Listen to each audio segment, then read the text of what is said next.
Story 1. She tried to force me to either choose a date with her that was not planned or spend time with my family, which was planned for 2 weeks. Story 2. She used another person's Instagram account to send me threats pretending to be them. I only found out it was her a few months later. Story 3. When we were fighting one night, she started texting another man, telling him to come over at around 1 a.m. Story 4. She sat in front of the door so I could not leave the area when she wanted to spend time arguing. It seems mild compared to other comments, though. Edit. No, maybe it is not that mild. Story 5. When I asked her to change how she treated me, and she failed to do so, she became upset with me for being upset about her behavior. Her refusal to admit fault or attempt to change was worse than the original treatment I found objectionable. Overall, it was a very unpleasant experience. Story 6. We had been married for 10 years with 2 children. One of them was about 2 years old. We were barely surviving on my income and her occasional work. She went out with her friends multiple times a week and wanted me to keep giving her money to do so, even though money was tight. We finally had a serious discussion, and I gave her an ultimatum. She needed to at least stay home and take care of the children, going out only once a week. Once quickly turned into adding someone's birthday and then another special night, and she was back out 4 or 5 nights again. There were continuous fights about that and many other things. I gave up and decided I would rather be a single parent. She left to go party and moved to another state. I kept the children, who were 11 years and 3 years old by that time. We did fine without her. Story 7. My newest concern is when I realize people use mental health as an excuse for bad behavior. For example, being neurodivergent is not the reason someone is cheating. Story 8. She bit the back of my arm to wake me up and tell me, "The dog has to pee." Fuller picture. She came home drunk after a night out to a haunted house in October with the guy she was cheating on me with. She bit my arm, and I jolted awake due to the pain. With my arm still in her mouth, my knee-jerk response caused her to get a bloody nose. Using that, she took off to that guy whose parents are both law enforcement officers. The following morning, I found myself detained in the back seat of a black and white police car while she moved out of our place. I was served a temporary restraining order. There are several more unexpected twists and turns to how this all played out. If anyone is interested, I will continue. Still, I am just happy I dodged a bullet. Conclusion. Her history of finding herself in abusive relationships carried over into ours. Early in our relationship, I learned that her ex owed her money and roughed her up when she asked him to return it. My roommate and I confronted him, the money was returned, and we went about our lives. After receiving my temporary restraining order, I reached out to my ex's ex. Yes, the same man. I explained my circumstances, and he laughed. I asked if he would consider coming to my hearing to offer support as a character witness regarding our ex. He laughed harder and said, "I'm there." True to his word, he showed up with his new fiancée, an absolutely beautiful woman. In the courtroom, after a handful of hearings, our names were called. I approached, but she was nowhere in sight. The judge called her name again, silence. I was sure she would come through the door at the back of the courtroom labeled "Protected Persons." But after the judge called her name a third time with no response, he said, "Mr. High Speed Chase, you're free to go and will be held without prejudice in the eyes of this court." 6 months later, my ex married her ex. Yes, the same man who showed up to support me. They have 2 kids and are happily divorced today. Story 9. Hardcore career woman. She wanted children with me but nannies to fully raise them while being with other people for fun. Story 10. The girl started punching herself, saying she was going to call the police and tell them I hit her. The worst part was we were not even fighting or arguing. We were in the car, and she just started doing it out of nowhere. Story 11. She was 19 years old, had no job, was not planning on getting one or going to school, and wanted me to get a place with her after only dating for 2 months. She also had severe desire to have a baby. Story 12. Not a romantic partner, but a friend. I was helping her overcome her alcohol addiction. She started going to the gym and taking up new hobbies. A complete transformation. Then she met her romantic partner and returned to alcohol. She quit all her hobbies and gained weight. It is painful to describe. She is still with him 10 years later and still does not look any better. Story 13. When she took a kitchen knife and threatened to kill herself, things became serious. She had many family issues and struggles at work. Fortunately, I was able to calm her down but eventually had to end the relationship. It was a significant warning sign, and I realized I could not be her therapist. The relationship was not worth the constant stress. As painful as it was, I had to let her go. Story 14. I told her it hurts when she yells at me during arguments and behaves without empathy. She said, "I hate it when people point out my flaws." Story 15. The second suicide attempt. I took a leave from my job after the first time and spent every minute with her when she got out of inpatient care. On the first day I went back to work, she took another 100 or more ibuprofen. She kicked the locked cabinet door off the hinges after picking the lock to the guest bathroom where we moved the medication. I hadn't even been gone 10 minutes. I drove her to the hospital and took my ring back. People call me selfish for leaving a person in a moment like this, but you can't tell me you want to build a life with me. We were engaged and talking about children before, and they only want to die. That was almost 10 years ago. I still love her, but I know it's not meant to be. Story 16.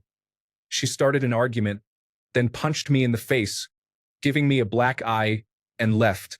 She went to a bar and acted like nothing had happened after coming home drunk. When I confronted her the next day, she tried to say it was okay because I am so much bigger than her. Story 17. When she told me she had a mental illness that she did not have to try and cover up her unreasonable behavior, I was thankful to be friends with her sister and know her mother.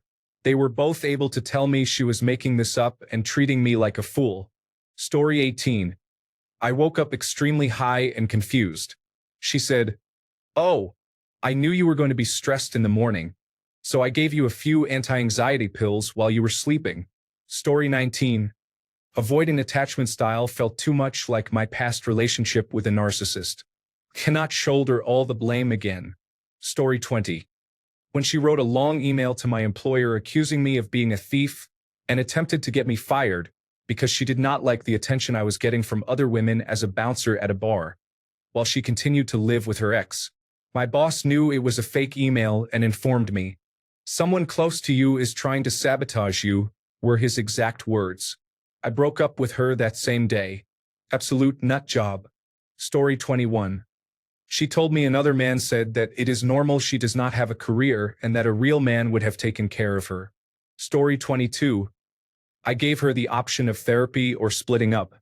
She chose to see a medium instead. It instantly destroyed the relationship, and I had mentally given up before she finished speaking.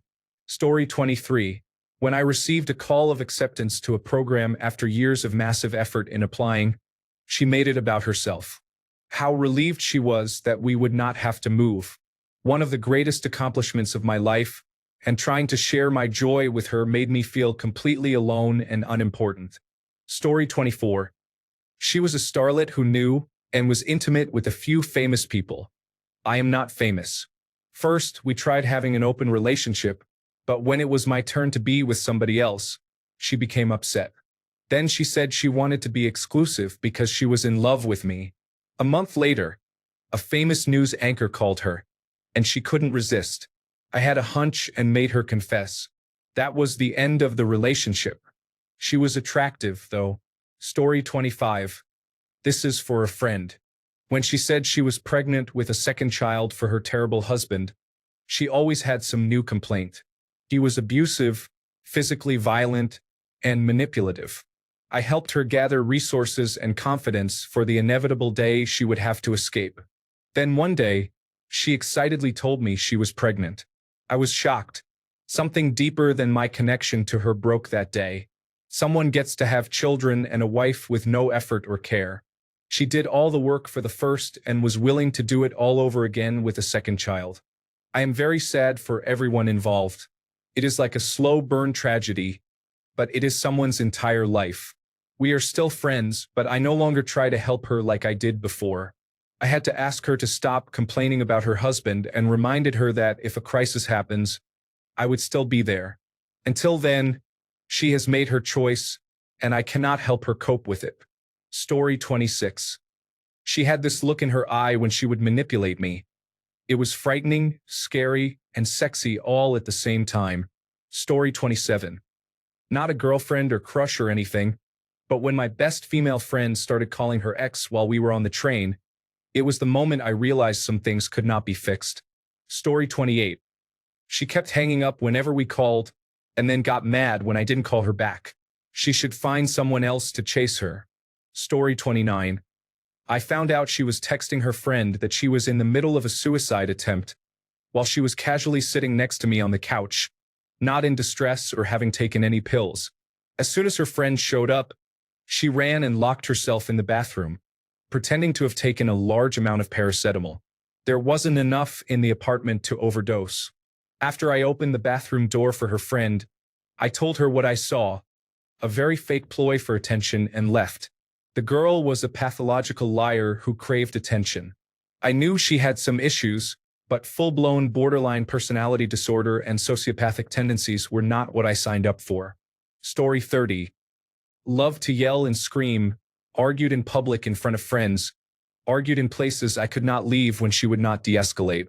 Many times I tried to have calm conversations to figure out what she needed, but it never worked. Story 31. She attempted suicide after spending the night with me. If she had not survived because people found her and called an ambulance, I could have gone to jail. Story 32. She accused me of not replying to her messages and said my phone was deliberately off while I was cheating with another girl. But the real reason I did not get any messages from her was because she did not have any data reception, so the messages were never sent. I had to diffuse a huge argument before I figured it out. Story 33. She took all the pills in her house and cheated on me before she went to sleep, intending it to be forever. Story 34. After a year and a half, she stopped keeping plans with me, wouldn't go on our weekly date night, stopped participating in our hobbies, and our intimate life slowed down significantly. I asked why, and she said it was because she didn't want to do any of it anymore. I asked why, since she used to love all of it, and she said, "No, I didn't. I lied about that because I didn't want you to leave. But now that we're in it, there's no reason to keep up the lie." We broke up shortly after, and she played the victim to our friend group. Story 35. I invited her to come to a racing event, but she was not interested. I went with my sister, her boyfriend, and one of my sister's friends. When I got home, she threatened another woman with violence for spending time with me. This was when I realized the person I was with was unstable. Story 36. When she had me arrested. Actually, when I found out how hard she tried to get me arrested. Our son did not want to go to lunch with her and her parents. He wanted to stay with Daddy, so she removed the option for him and called the police. First, she tried to tell them that I had restrained her. The police were not buying it. They asked where my hands were, and she basically described me having 4 arms. Knowing it was not going her way, she switched stories. She said he had been hitting, slapping, and choking me for weeks. Bingo. Mandatory arrest. The police documented her complete lack of injuries and apologized for arresting me. Her 2 youngest sisters were with her. She had been describing her parents as abusive for years and encouraged me to be an alternative father to them, which I agreed to. Then she described me as a violent abuser to her, right in front of them. I did not find out about it for another year, how far she was willing to go for lunch with a boy who did not want to go with her. I realized that I had been trying to save her for years from abusive exes, family, coworkers stealing her work, and friends using and taking advantage of her. It was probably all untrue. She would say whatever she needed to say to be a victim, to avoid fault, and to get what she wanted. I now really listen to anyone who claims to be a victim, and believe every man should research vulnerable or covert narcissism and borderline personality disorder. These seem very common these days and can have serious consequences if you do not recognize them. If you are with someone who never apologizes and is never at fault, think about it, because it may be your fault one day if it cannot be theirs. Look for people who can accept blame and apologize. Those who cannot are dangerous. Do not try to fix people. People can only change if they want to change, and you do not have much to do with that. Just find someone you do not have to fix. Story 37. She quit a high-paying, low-stress job with many opportunities because they would not give her a pay rise during difficult market conditions. The company had to reduce headcount due to lack of work, and she chose to be unemployed out of spite. Story 38. I had a very happy marriage, genuinely the happiest I had ever seen. However, when we got in the car to drive to our honeymoon, she freaked out because my groomsmen had placed a couple of subtle sexual innuendos in the car. She was sobbing and saying she felt so betrayed, and I did not understand. We made the best of the honeymoon, but she was almost entirely uninterested in sex, so it did not really happen. In general, I felt like I was constantly walking on eggshells because she just could not let it go. I understand now that it was a trigger for unresolved trauma, but I had no idea what the actual problem was, and there was no communication. It was a very unfortunate circumstance, and I realized too late that we were not compatible. We divorced recently after nearly 8 years of a rocky marriage. Story 39. She spoke to a man she used to sleep with for the entire first year of our relationship. She got mad at me when I was uncomfortable and deleted him so I wouldn't see their messages. Then, at the 3-year mark, she flirted with an old flame in public in front of me after I had expressed how upset she made me feel the week before. When I tried to leave, she told me she had lied about most of her sexual experiences and that she behaved this way because she had been sexually assaulted years before she met me. After we broke up, she reached out again to rekindle things, but could not handle that me being around reminded her of her awful behavior, and she ended the relationship abruptly. Story 40. Very sexual girlfriend, 17 to 18 years old at that time, who wanted sex 3 to 5 times per day. She would cry if I refused. During a strange conversation about couples in open relationships, where I stated that I have nothing against couples that practice open relationships, she believed that I accepted being in an open relationship with her. She smiled so broadly that it made me uncomfortable. That smile disappeared when I clarified that I was not okay with that for us. I did not have time to think much. 2 weeks later, she broke up with me after a long discussion with her ex. Story 41.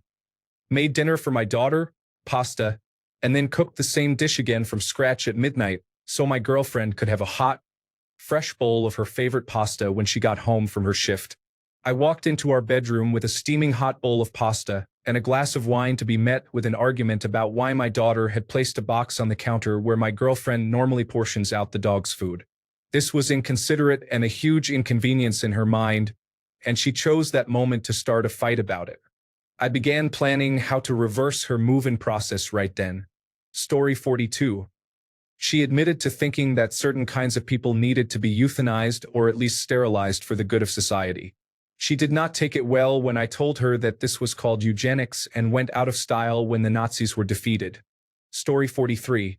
When she told me that her last boyfriend told her to kill herself on multiple occasions, but called me a narcissist and said that I treat trash better than her because I got mad when she broke my walking stick by using it to mix soil and replant everything on my patio while I was sleeping, as she abuses her Adderall and is a functioning alcoholic and amphetamine addict. Story 44. Maybe not exactly what you are asking for, but I am a perfectionist, and after some time I understood she cannot be perfect, no one can be. It made me appreciate her much more and stop the "if only she could do X, she would be perfect" thoughts. She is perfect as herself, and I do not ever want her to change unless through her own decision. The imperfections are what make us human. Story 45. The girl I was dating was at college about 2 hours away. She unexpectedly showed up in town one day and called me, wanting to go on a date even though she knew I had to be at work in an hour. Story 46. She FaceTimed me demanding answers when I told her I needed time for myself and was not feeling great mentally. Then she took a razor blade and sliced her arm open in front of me. She had her brother drive her to my house and then leave immediately, and made me drive her back to her house. We were 16. The second girl was a couple of years later when I went off to university and she was still in high school.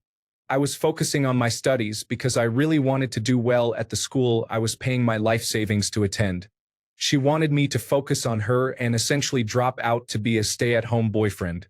I slowly stopped responding to her incessant calls and messages until she got fed up and said she was done with me. I guess that one fixed itself. Story 47.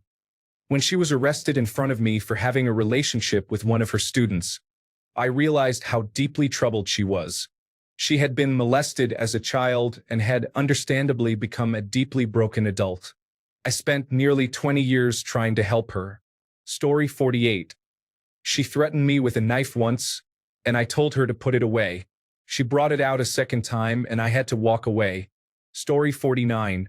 Her mother was being abandoned, so she went over to calm the situation with a gun. That was when I knew she was dangerous, and I was in over my head and had to leave. Story 50. When she started yelling at me and using offensive language over text on New Year's because I wanted an hour with my mother and did not want to speak to her for hours into the next morning. Story 51. She sent me a self-deleting WhatsApp image of herself doing hard drugs and also told me she has a boyfriend. My psychologist helped me understand that I cannot fix drug addicts. I regret giving her money or expensive gifts, probably financing her drug use. I have learned that I do not want to give up my love for truthfulness or allow myself to be lied to for the faint prospect of having a girlfriend. I will not do anything for love. Story 52. She told me that I was too kind and that I needed to get mad at her. She couldn't understand why I was never angry with her. No matter what she did, I was always understanding and patient. She had been in 2 previous toxic and abusive marriages. She expected me to treat her the same way, and if I didn't, she believed I didn't love her. Her love language was the toxic abuse cycle of getting mad and then making up. That's not how I was raised. I have never seen my parents argue or fight in almost 60 years of marriage. My wife and I have never argued or fought. We disagree, give space for emotions to dissolve, and then compromise. Story 53. When she was looking at pictures of chicken and waffles on the internet, she said she wanted them. I spent an hour making chicken and waffles, and when I presented them to her, she said, "I don't want that. Not from you." Later that day, after much chaos, I told her I wanted a divorce, and she left that night. Story 54. When she presented with an ex-girlfriend with whom she decided to have an affair, they decided I would be fine doing all the work and paying the bills as long as they allowed me to be with them both. The problem was she had been doing increasingly foolish things, such as trying to be a hippie and using drugs, which was a huge turnoff. The girlfriend was emotionally unstable. The final issue was that she decided she no longer wanted to be a mother because she was tired of it. Therefore, I became a single parent whether I liked it or not. I gave her the boot and filed for divorce. Their little fling did not last long since. Like the last time, they ended up being nasty and spiteful. Good riddance. The last I heard, she started drinking heavily and became an alcoholic, like her father. I remarried and now have a great life. Story 55. My ex and I were coming home when the mail carrier at my building told me there was a package for me in the receiving area, a separate area near the back of the building. It was late, and I did not need the package urgently, so I said I would just grab it tomorrow. My ex assumed the package was something nefarious and that I was hiding something from her. She began questioning me about why I did not want the package and made silly accusations. It was a small incident, but it was the last straw after almost 2 years of her constant jealousy and insecurity. If she could not trust me in this small matter, I realized she would never trust me, and this would be my life, constantly defending myself against ridiculous accusations. Story 56. She dumped me. I slept with another girl a month later. She schemed a way to invite herself over and look for evidence of another girl at my place. Found a used condom deep in the trash. Then she got mad at me for doing that, as if we were together. She said she came over to get back together. I'm pretty sure it was all a scheme because we had no contact for a month, and she was very curious about what I was doing with my life. None of my friends responded to her after she reached out to them. She had a very bad victim mentality and was never wrong. She was very attractive, which unfortunately excused a lot of her behavior. This is not sustainable behavior for a wife. She has work to do, and I cannot do the work for her. Story 57. when she told me her ex was crazy and stalking her. It turned out she was the one driving by his house at 3 a.m. and creating fake social media accounts to harass his new girlfriend. Classic projection. Story 58. When she got drunk by herself while I was at work, quit her job, got drunk the next day, tried to force herself on me when I got home from work, and then smashed a glass on my face when I rejected her.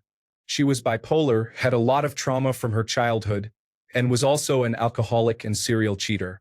Early 20s me thought it would get better, was blind because she was the most attractive girl I had ever been with and was great when she was stable. She was not on medication at the time. I dealt with too much and eventually left her. Karma has affected her in many ways since then. This was around 2009. Story 59. We were both fitness enthusiasts when we first met. After our second child, she began blaming her mother as the reason we were not going to the gym together. She was waiting for her mother to accompany her. There were other factors as well. Somehow I had 4 children with this woman. Love makes us do strange things. Be true to yourself, everyone. Story 60. We were discussing job prospects and how we would make it work after graduating from law school. She was about to become a big law attorney earning over $200,000, while I chose to work for public interest nonprofit organizations earning $80,000. She said she never wanted to support me, meaning she would never pay more than half of the rent or bills if we lived together, despite earning much more. She also never wanted to live below her means for me to afford half of everything. She plainly said, "I'm sorry, but I'm just selfish about some things." I realized there would be no compromise, and I was not willing to give up my dream career. Even if our roles were reversed, I would have provided for her regardless. Story 61. She drunkenly revealed while talking to her friend that she had done everything she could to make sure her ex would never see their child. This contrasted with the story she had told about how he wanted nothing to do with their child. Story 62. She swung by unannounced, saw her friend's car at my apartment, who was over visiting my roommate, not me. Immediately assumed I was cheating, called the local drug enforcement unit, for which she was apparently a narcotics officer, and told them I was dealing out of my apartment, which she knew was not even remotely true. Story 63. We were having a bad night, so I left and was about to drive away when she walked out in front of my car in her bra, screaming for me not to go, in the middle of the night in a residential neighborhood. I had to calm her down to get her out of the way, and as soon as she moved, I drove off quickly. What the heck? Story 64. After we broke up, I tried to understand why and realized just how traumatized she was. Story 65. Probably the second or third time I had to take my severely alcoholic ex-girlfriend to the emergency room because I was worried she would stop breathing. Story 66. When she assaulted her best friend, strangled her, and gave her 2 black eyes, my friend's brother, her friend's boyfriend, had to phone me to say she had been arrested and that I could collect her from the police station when I was ready. Story 67. I had to talk her out of breaking all ties with some of her best friends because they could not make time for her while they had just had a child, were moving, or traveling the world. Then, after a while, she wanted to break all ties with me in a similar way, even though I thought we had a nice vacation and came away with a better understanding of each other and a vision for our future. Story 68. She got tipsy and revealed that her real number of partners was in the hundreds, along with the things she had been through and done for money. I realized I was in trouble. Story 69. I have not really had an "I can fix her" mentality. I have had plenty of, "Oh, she is not going to get on board" moments, though. Story 70. Her husband forced her to go out, party, drink, get high, and have sex with another man. He would get pleasure from it, either by being on the phone during the act or having her record and send it to him. He had a fantasy of his wife seducing other men and hearing or seeing another man with her. She hated it but tried everything to make him love her again or keep him happy. She finally ran away and left him after 5 years. She wants something with me because I have been there for her, been very kind, and helped her. I also slept with her multiple times before knowing this information, but I do not think I can continue knowing it now. Story 71. It happened decades before she attributed to me the military attack helicopters that were going after her. Of course, those existed only in her head. And she was also making credible death threats against me. Many years earlier, she told me how much she liked and appreciated some things from me, only to tell me months later that she hated them and what I did. She was essentially angry at me because I couldn't read her mind. I was done with that noise. I was not into head games and things like that. So, I guess that counts as an I cannot fix her moment, if that had not already happened earlier. Unfortunately, she only got worse, much worse. Yes, stay away from crazy. Also, it is best to stay away from that which will become crazy a decade or more later. Story 72. My ex-wife maxed out 3 credit cards behind my back. She opened them in my name by forging my signature. Story 73. The first time I took a trip without her, her mother called me and said she was in a medical emergency because I had left on the first night. Her sister texted me that it was all fake and she was just being difficult. Story 74. Returning to the same person who has been abusive and blocking me repeatedly, even after coming back and apologizing.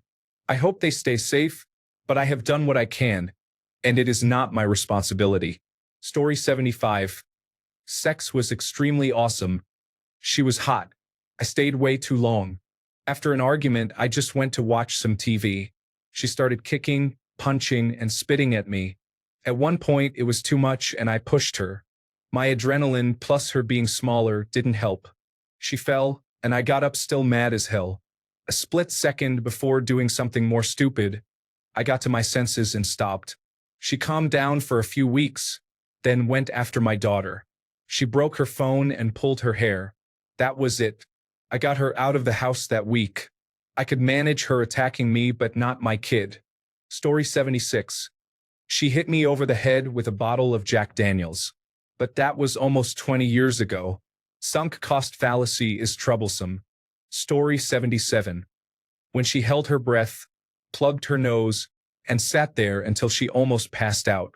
My grandmother and I stared at her in disbelief. My mother, about 64 at the time, just could not be helped. Story 78. Her alcoholism became more severe. I turned a blind eye since she is a bartender and I figured work hard, play hard. She invited me out a couple of weeks ago. When I arrived at her bar, she was passed out and drooling. The next night, a police officer friend of mine told me she had been escorted to the drunk tank. Her controlling and abusive ex-boyfriend bailed her out. She has not contacted me since, which I suspect is her ex-boyfriend back in her life. There seems to be some Stockholm syndrome involved. It hurts because, although I am still quite in love with this troubled person, we were good friends and it is hard to detach. Story 79. She was in an emotionally abusive relationship with a narcissist and was openly unhappy about it to me. I cared deeply for her and wanted to take her away from him. She did break up with him briefly, but he manipulated his way back in. When they bought a house and moved in together, I decided I was done. Story 80. She repeatedly criticized and threw tantrums if things did not go her way.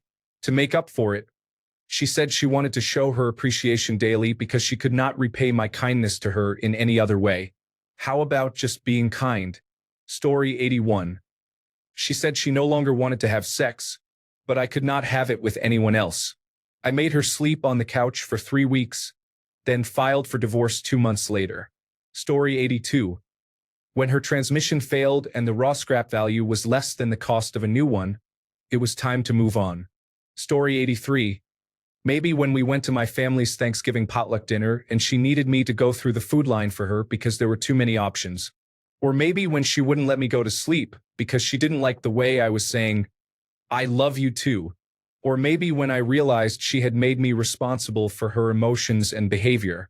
Or maybe when she stopped talking to me and texting me for months and would only communicate through gestures and emojis, unless she was angry enough to verbally explode. Or maybe when I realized I was powerless to create peace in the relationship, and she was going to be angry, disappointed, and panicked, and it was going to be my fault no matter what I did or how hard I tried. There were so many times I should have given up before I actually did. But I wanted to make it work. I wanted her to be okay again, like she was when we started dating. I just wanted to love her. I wasn't perfect. I didn't understand her mental illnesses, and sometimes I made things worse. I did my best to love her through it, But sometimes your best isn't enough. Sometimes love isn't enough. Story 84. Christmas Eve, and she had me against the wall, threatening me with her fist. At that moment, I had clarity. I looked her straight in the eyes and said calmly, "Go ahead." She backed off.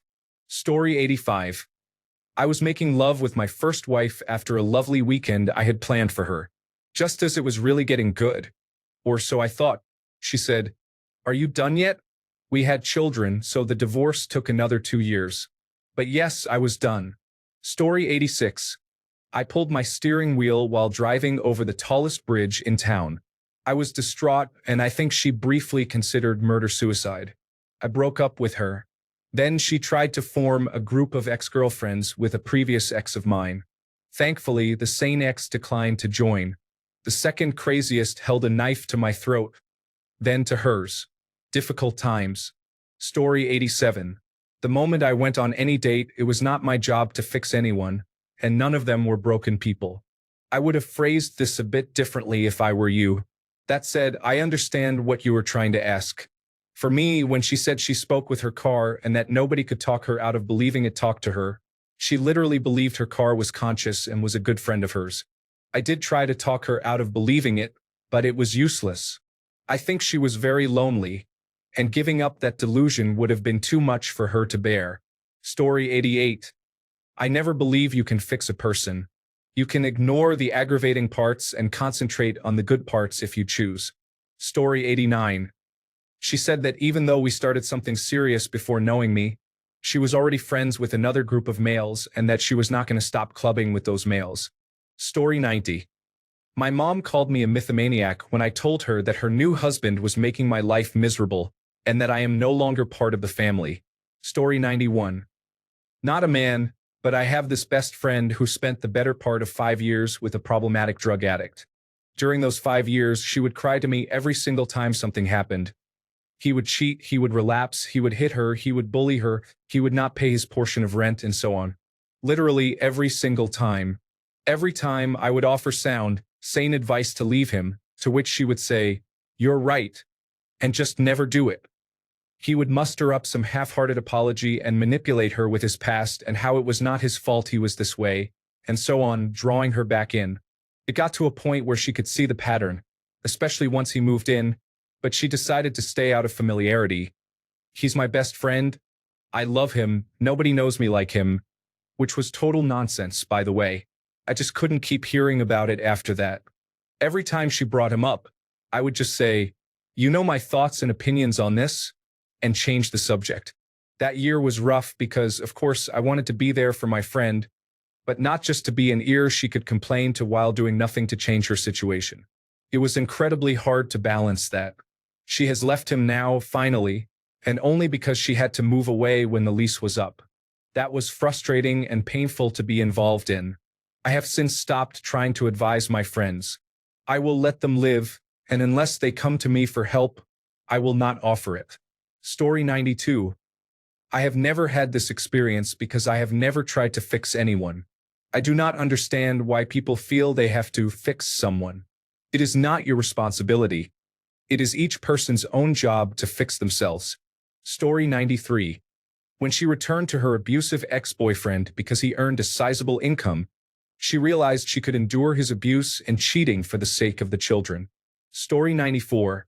When she said, "Hey, I need some help," I replied, "Okay, I'm glad to help. How can I assist you?" She told me, "No, I don't want your help." This was about supporting her when she was struggling financially.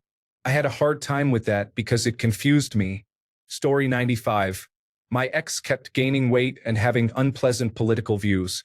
All of this is obviously subjective, but at a certain point, I couldn't see us being compatible anymore and was becoming more frustrated in the relationship than happy.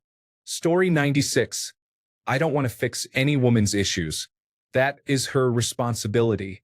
Only people can fix themselves, not others. I have my own problems to deal with. I don't seek relationships to be a therapist or emotional punching bag. I am happy to support someone I care about on their journey of healing, but I will not be the only one doing it or have it depend on me. If a person is not making their own effort to change or heal from past trauma, they will continue to live unhappily. Story 97. On our first date, she told me about her problems, which was fine. She asked to come back to my place afterward, and I agreed. The next morning, she asked if she could use my place as her mailing address. I declined. Story 98. She sent me a message asking me to pick up something to eat because she was getting home and was really hungry. She knew my cat had a veterinarian appointment, and I was on my way to take her there. I told her that and that I was going to be out for about 2 hours. She became extremely angry, cursing and screaming. I was 35 years old at the time. She was 39. If you were getting home, just pick some food yourself on the way if you were so hungry. Creating problems for no reason is unacceptable to me. After that, I had to talk and left. Story 99. The second time I took her on a very nice vacation, everything was perfect, and she inexplicably started having a bad time. She was mad at me and didn't want to leave the room. If you can't be happy with me in literally Amalfi or Aspen, I can't fix it. She was just uncomfortable with being happy and stable. In hindsight, it should have been no surprise how unstable her previous relationships and family relationships were. I had never heard of a family getting into such intense arguments at breakfast and then having dinner together as planned. It was exhausting just hearing who was uninvited and re-invited within days from birthday parties and holiday gatherings. Trauma bonding was the only bonding she had ever seen. 2 months in, I thought there was no way I wasn't going to be with her for the rest of my life. But the better things got, the worse things became. Story 100. She pretended to hack her Facebook as her ex-boyfriend, got mad that I ignored him and let her know instead of defending her, and then blamed me for hacking her Facebook. I decided to leave and somehow ended up going to her birthday party a month later. I found out she was younger than she told me.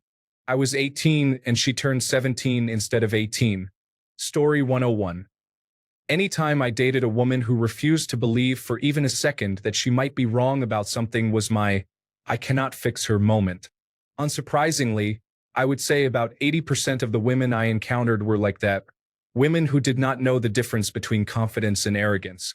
There was also a moment with a woman I dated when I asked her if she would have considered dating me if I did not have a car, and she answered yes. I knew then and there that there was an expiration date on the relationship. Yet I still dated her for 2 more years, allowed her to make me think we were going to live the rest of our lives together, and let her shatter my heart. I was foolish for thinking such a person would spend the rest of their life with me. Story 102. What is wild about some of these stories is that some of us might be talking about the same woman without even realizing it. The exact same woman has been mentioned twice. Story 103. Hoo boy. I don't have the hours it would take to write down all the details I had with this woman. The best summary I can give is we had years of an off-again on-again relationship starting in high school. During the last period, she told me she had been diagnosed with borderline personality disorder. We gave it another shot, and it went exactly how it usually goes with borderline personality disorder. Starting out fantastic, then slowly eroding over time. The moment of, yeah, this will never work, was after she broke up with me, which always means she just can't deal with the relationship but wants me to chase her. I went over to her apartment. She opened the door and said, "I told you never to ride my motorcycle here." Remember, she had broken up with me. So we are supposed to be broken up, and also I am supposed to be doing what she says. Yeah. It was then. Story 104. Too many times, but the kicker was having received a very large bonus at work. I was reviewing our finances and noticed a huge deposit from the Internal Revenue Service that disappeared along with my bonus. I usually did the taxes, but that year my now ex-wife said she would do them because she was an accountant. It turned out she had manipulated the numbers to get a large refund so she could spend it. I had already bailed her out twice for her credit card debt, to the tune of around $100,000. She became very angry when I checked into this, and I discovered she had accumulated even more debt and signed up for a home equity line of credit on our house. I went from thinking the numbers she showed me were accurate to realizing she had been receiving credit card statements at work so I would not find out, along with the home equity line of credit. At 40 years old, I had to start over financially with $250,000 in debt. I managed to pay it off in 2 years. It has been 14 years since the divorce, and she is finally paying off the last of her debt, from what I understand. Her credit rating is in shambles. Mine is back up to where it should be. That cold moment when I realized I was making good money and it was just gone was defining. Story 105. When she stole my mother's pregnancy test, as my mother had spent years trying to get pregnant, and pretended it was hers to manipulate me into staying with her. Story 106. My brother's ex-girlfriend would come over and walk straight past anyone in the house without so much as a hello or a nod. A few hours later, I knew they were coming down because she was screaming loudly. This is the same house that we live in with our grandparents. When they got into fights, she would message everyone in my brother's life, family and friends, with stories about his mental health, and the details changed every time. I moved away before they broke up, but I believe he had to go to court because she tried to accuse him of violating a restraining order she had taken against him. The surprising part is she violated her own restraining order by showing up at our house to see him. Recounting this story and looking at the stories on this thread has reaffirmed my homosexuality. Kendrick Lamar sang to you guys about it. Story 107. When she refused to go to therapy because she believed it was pointless and did not want to share her feelings with someone who would just judge her, even though her unresolved father issues were affecting our relationship. Story 108. She went on a long weekend trip with friends and said she was sad I couldn't go because I had to work. I managed to swap shifts at the last minute, so I became free for a couple of days. I knew where she was, so I called the place because she didn't pick up her phone or return my text. It was like a bed and breakfast, and the nice lady who answered told me that she wasn't hosting a group of friends but just a couple. The lady added that they spent the whole day in their bedroom, and then she went quiet because even she realized what was going on. I then called her friend who was supposed to be with her, and she was in a shopping mall and did a poor job covering for her. Well, that was it. I wouldn't want to fix that. Story 109.